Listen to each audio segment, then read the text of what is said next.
एका तरुणाचं लग्न एका तरुणीबरोबर जमलेलं होतं।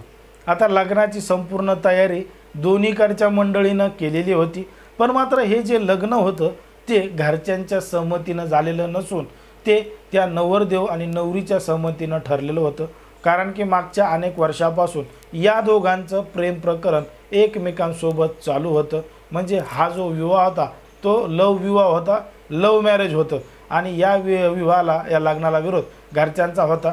पण मात्र यामध्ये असणारा जो नवरदेव आहे तो सरकारी नोकरीला होता, तो शिक्षक होता। आता सरकारी नोकरीला आहे, शिक्षक आहे, म्हणून त्या नवरीकडचे जे मंडळी आहेत, घरचे जे परिवारातले नातेवाईक आहेत, त्यांनी सुद्धा त्या लव मॅरेजला मान्यता दिली। ठीक आहे, पोरग नोकरीवाला आहे म्हणून तयारी दर्शवली आणि लग्नाची संपूर्ण तयारी केली। अशा पद्धतीनं ते प्रेमविवाह करण्याची तारीखसुद्धा जवळ आली।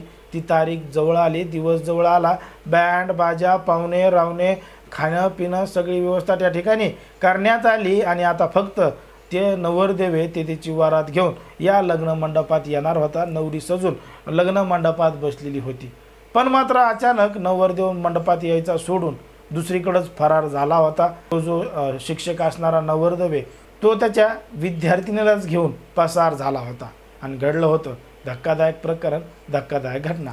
नेमकं काय आहे संपूर्ण प्रकरण, कुठं घडली ही घटना, ह्या पण अगदी सविस्तरपणे पाहणार आहोत।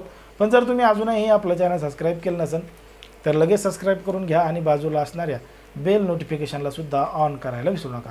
आता ही जी संपूर्ण घटना आहे ती आहे उत्तर प्रदेशातील कानपूरची। उत्तर प्रदेशमधल्या कानपूरमध्ये घडलेली संपूर्ण घटना आहे आणि या परिसरामध्ये राहणारा शिकवणारा एक शिक्षक आहे। त्याचं लग्न झालेलं नव्हतं, पण शिकत असताना त्याचं एका तरुणीवर जीव आलेला होता। दोघांचं प्रेम प्रकरण सुरू होतं। आता या दोघांचं प्रेम प्रकरण सुरू होतं, एकमेकांना विविध ठिकाणी भेटायचे, बोलायचे आणि मग या दोघांनी लग्न करण्याचा सुद्धा निर्णय घेतलेला होता। पण मात्र लग्न करण्यासाठी हे दोघांचं लव्ह मॅरेज आहे आणि घरच्यांचा त्याला विरोध होता। पण मात्र घरच्यांना समजून सांगून त्या मुलीकडचे सुद्धा तयार झाले, कारण की सरकारी नोकरी आहे, शिक्षक आहे, पगार आहे, चांगला आहे, म्हणून त्या मुलीकडचे लग्न करण्यासाठी तयार झाले। आधीच यांचा प्रेमविवाहामध्ये त्याला नोकरी आणि मग या दोघांचं लग्न घरच्यांच्या सहमतीला लावण्याचं ठरवलं। तारीखसुद्धा काढली आणि 23 एप्रिलला यांचं लग्न होणार होतं।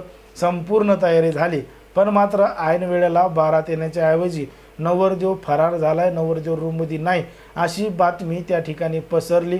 नवरदेव कुठं गेला, काय गेला, कोणासोबत गेला याचा काही थांगपत्ता नव्हता आणि ती जी नवरी होती तिला तर एक मोठा धक्का त्या ठिकाणी बसला होता, कारण की तिचं आणि त्या नवरदेवाचं प्रेम प्रकरण चालू होतं।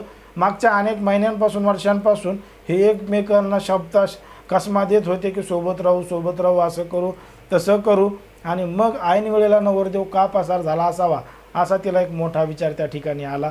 पण मात्र नवरीच्या घरच्यांनी तात्काळ जवळचं जे हनुमंत विहार पोलीस स्टेशन आहे त्या पोलीस स्टेशनची धाव घेतली आणि त्या नवरदेवाविरोधात फिर्याद दाखल केली, तक्रार दाखल केली। आता पोलिसांनी गांभीर्यानं या संपूर्णची घटनेची दखल घेतली आणि तो जो फरार झालेला शिक्षक होता याचा शोध सुरू केला आणि मग त्याची तपासणी चालू केली।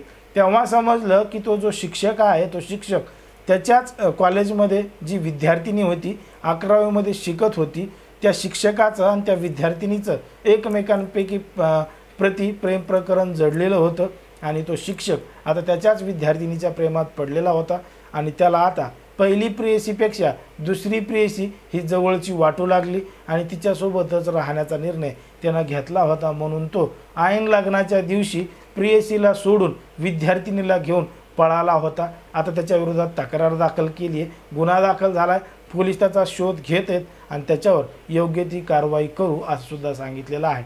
पण मात्र समाजामध्ये, देशामध्ये, राज्यामध्ये कशा पद्धतीनं घडतंय, जे घडतंय तेच आम्ही तुम्हाला सांगण्याचा प्रयत्न करत असतो। आता याला अगोदरच ती तरुणी आवडत होती, त्याची ती गर्लफ्रेंड होती, तर मग तिच्यासोबत राहण्याचा निर्णय न घेता या नवरदेवानं अचानक निर्णय का बदलला होता आणि प्रेयसी सोडून विद्यार्थिनीला घेऊन का पळालेला होता। जर त्याला ती विद्यार्थिनी आवडत होती तर तशी माहिती त्यानं आधीच तिला द्यायला पाहिजे होती, जेणेकरून तिचं आयुष्य तिचं आयुष्य आणि याचं आयुष्य अशा पद्धतीनं उद्ध्वस्त झालं नसतं, कारण की हे प्रकरण आता पोलीस स्टेशनमध्ये गेलं, कारवाई होईल, शिक्षकाचं काय होईल, तुम्हाला काय वाटतं हे अगदी स्पष्टपणे कमेंटमध्ये सांगा. आणि अशाच पद्धतीचे नवनवीन व्हिडिओ पाहण्यासाठी आपल्या चॅनलला लगेच सबस्क्राईब करून घ्या.